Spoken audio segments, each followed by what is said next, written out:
Matignon délocalisé 3 jours dans le Cher pour sortir de Paris et se rapprocher des citoyens. Le Premier ministre va passer 3 jours dans le département rural du Cher avec de nombreux ministres et conseillers. Objectif, tenter de sortir le pouvoir de Paris. Édouard Philippe et la plupart de ses conseillers s'installent pour 3 jours dans le Cher, de mercredi à vendredi, pour une délocalisation de Matignon, lors de laquelle le Premier ministre et sa garde rapprochée doivent sillonner le département. Le chef du gouvernement doit commencer son périple mercredi matin avec la visite d'un marché aux bestiaux à Sancoins, dans le sud-est du département, avant une visite d'une exploitation agricole et des échanges avec les acteurs agricoles locaux. Le Premier ministre doit l'après-midi se rendre à l'abbaye de Noyrlac, pour défendre le tourisme culturel, et dans une maison de santé pluridisciplinaire, alors que le Cher est particulièrement frappé par les difficultés à trouver des médecins. Dans le même temps, Emmanuel Macron poursuivra son périple en Australie, puis en Nouvelle-Calédonie.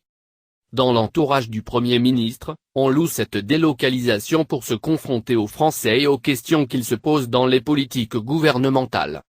Une première expérience avait été testée à l'automne, dans le Lot, à l'issue de la deuxième conférence nationale des territoires organisée le 12 décembre à Cahors. Le chef du gouvernement avait fait une tournée en plusieurs étapes du département. Il était alors accompagné de plusieurs ministres et de la quasi-totalité de son cabinet. Pour cette deuxième édition, le ministre de l'économie, Bruno Le Maire, le secrétaire d'État chargé du numérique, Mounir Majoubi, son homologue auprès du ministre de l'économie et des finances, Delphine Gény-Stéphane, et celui auprès du ministre de l'Action et des Comptes publics, Olivier Dussopt, sont attendus sur place. Jeudi, une partie de la délégation ministérielle doit notamment visiter un laboratoire et échanger avec des élèves entrepreneurs, alors que les 3 jours de séminaire doivent mettre l'accent sur le volet économique, dans un département où un quart de la population est employée dans l'industrie. Un déplacement à Vierzon, l'une des 222 villes bénéficiaires du plan Action Cœur de Ville annoncé fin mars par le gouvernement, est également prévu. Vendredi matin, messieurs Philippe et Le Maire doivent enfin se rendre dans un centre de ressources technologiques à Bourges, la préfecture de ce département du centre de la France. Capteur sur le terrain.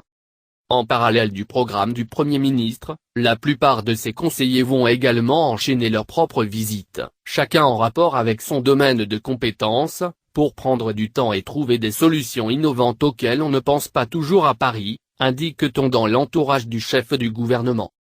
L'objectif est également de créer des liens avec les représentants de l'État sur le territoire, afin d'avoir des capteurs, notamment pour identifier les difficultés de mise en œuvre des politiques gouvernementales. Le choix du Cher, dont 98% des axes routiers sont bidirectionnels et donc soumis à l'abaissement à 80 km/h de la vitesse maximale autorisée à partir du 1er juillet, ce qui suscite la colère d'automobilistes soutenus par de nombreux élus, montre qu'Édouard Philippe veut se confronter aux inquiétudes et aux difficultés, sans éluder les questions, estime par ailleurs son entourage. 2 autres délocalisations des services du Premier ministre doivent avoir lieu en juin et en juillet, mais pas forcément dans des départements ruraux comme les 2 premières, a en outre précisé cette même source. Ça permet d'enrichir le travail des conseillers, de rappeler la transversalité, fait-on encore valoir. D'autres initiatives de ce genre ont eu lieu par le passé pour tenter de sortir le pouvoir de Paris et de le rapprocher des citoyens. En septembre 2007, quelques mois après son élection à la présidence de la République, Nicolas Sarkozy avait notamment organisé un conseil des ministres délocalisé à Strasbourg.